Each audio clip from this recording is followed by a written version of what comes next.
What are missions? Missions are like quests, but they happen within their own instance and have unique requirements for finishing them. They unlock at level 20, and to complete them you might have to kill everything of a certain enemy, a named boss, collect resources, or even plant flags. They are level locked to your own level, can only be solo or duoed, and give their own rewards, depending on the area. These missions are locked behind having the areas available to you. If you're free to play, you will need to gather the LotRO points required to unlock each of these areas. Where can we start these missions? The missions appear in a few locations, and with each new area they release, missions are released with them. As of Update 30, missions can be found in Wildwood, Rivendell, Elderslade, and Erebor. Wildwood missions can be found and started in West Trestlebridge. This requires you to have the Wildwood region unlocked. Rivendell start with Celeblair just outside the last homely house. These require the further adventures of Bilbo Baggins to be purchased from the store. Elderslade are inside the keep on the pre-war side by interacting firstly with Gloin and completing the main gates, and then the daily missions unlock from Horin and Owsmer. These are part of the War of the Three Peaks expansion pack and must be purchased first.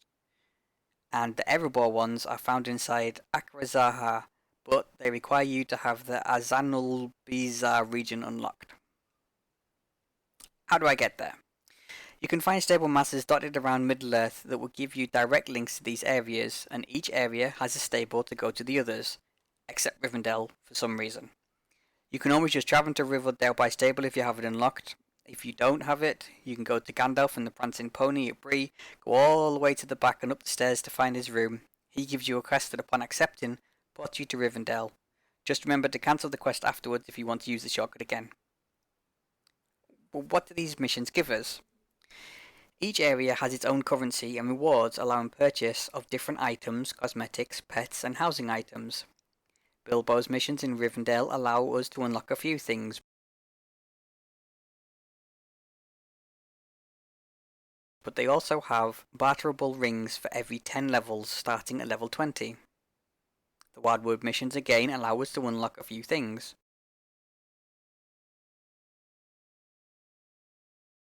But they have barterable earrings, again for every 10 levels starting at level 20.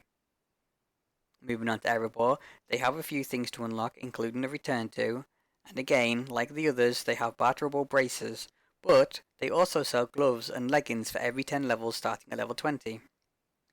The final location is Elderslade, and these missions only allow you to buy a selection of cosmetic items.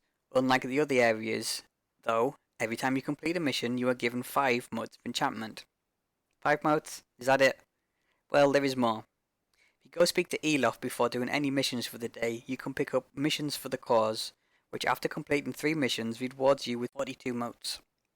If you pick up missions for the cause weekly, after completing 3 missions each day, over 4 days, you will receive another 400 motes of enchantment, as well as legendary item boosts of 3 scrolls of empowerment at max level 74, or a starlit crystal max level 58. The scrolls to purchase would cost you 300 motes, where the crystal is only 250. I say, grab the scrolls and use the motes to purchase the crystals for your ally. Is that it? A few scrolls, some jewellery, pants and gloves, and a few motes? My time could be spent elsewhere. Originally I would have agreed with you. There are easy ways to get the rewards they offer by just playing the game.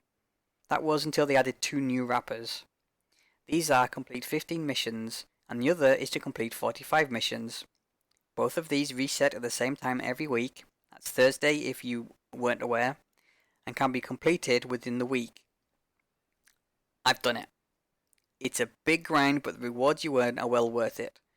Both missions reward the same things: 1000 virtue XP, a heritage rune for your ally, a scroll of empowerment.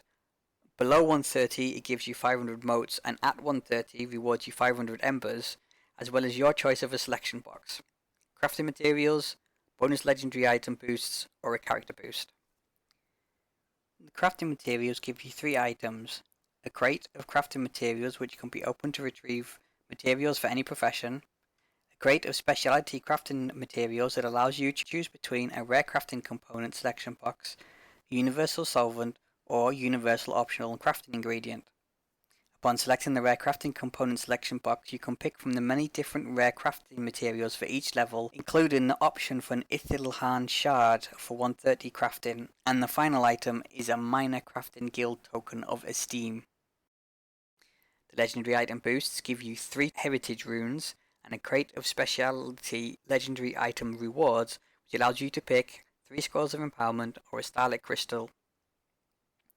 The final option, the character boost, gives you 1000 virtue XP, a small reputation acceleration tome, an essence reclamation scroll, and a tome of extraordinary experience. Which is the best to pick? It depends on what your focus is right now. Are you looking for endgame crafting resources? Does your legendary allies need a boost? Or are you at the point where you want to focus on boosting your character? I can't answer that question. What I can do though is give you a shortcut for gilding a profession so you can craft legendary items of level 100 as well as endgame items like the final runic for your legendary item or a craft of Ithilgalad crafting components. All you need to do is complete 14 of the weekly 15 and or 45 missions, select the crafting materials and open the crafting guild token of esteem, picking the guild you want to max. Then head over to Curiosity's vendor at a skirmish camp and buy 140. Yes, it's a lot of marks and medallions, but if you're at the end game, you'll have lots anyway and it's worth it. That's 140 small reputation acceleration tomes. Use the tomes, use the guild tokens until you have none left. This will put you 200,000 rep away from being Minas Ithil level. All you need to do is go to a guild leader for your profession, accept the quest given, buy the recipe specific to the quest, craft it, and hand it in. Repeat that for all the 4 recipes and you will get the remaining reputation to max your toon with the guild. Much easier than spending hours upon hours searching for and gathering the necessary materials to spend a month crafting the reputation items daily to get to the same point. Missions. Are they worth it? It all depends on your position in game. I'm currently trying to max all the professions with their guilds, so grabbing the weekly rewards on top of those you get from completing the missions makes sense. I will also choose the legendary item boost pack as I have a lot of allies to max out. You need to decide what you need and work towards that. Should I do 45 missions a week on every one of my characters? If you like repetition and boredom and have nothing better to do with your time, then go for it. I'm not going to stop you. I've done it myself for a few weeks. But it got boring. After playing with different missions and amounts a week, I have come to the conclusion that you should do 4 missions a day for 3 days, and a 4th day of 3 missions at Elderslade.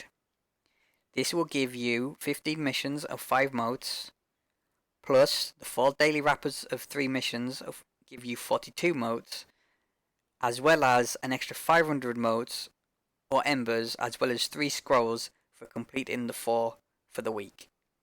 That completes the 15. You don't feel like you spent forever doing missions and the rewards are worthwhile. More than one toon? You can repeat this process for everyone or select a few of your toons. However many you choose, the rewards will follow. What about the 45 though? Well, every 3 weeks you will get the extra bonus mission of the 45 completions with its reward without pulling any hair out to complete 45 missions a week. Hopefully this has helped. Ask any questions in the comments area below, as well as any suggestions as to what you would like covered in the future versions of these videos. From the Green Eyed Gamer and myself, enjoy your LotRO experience.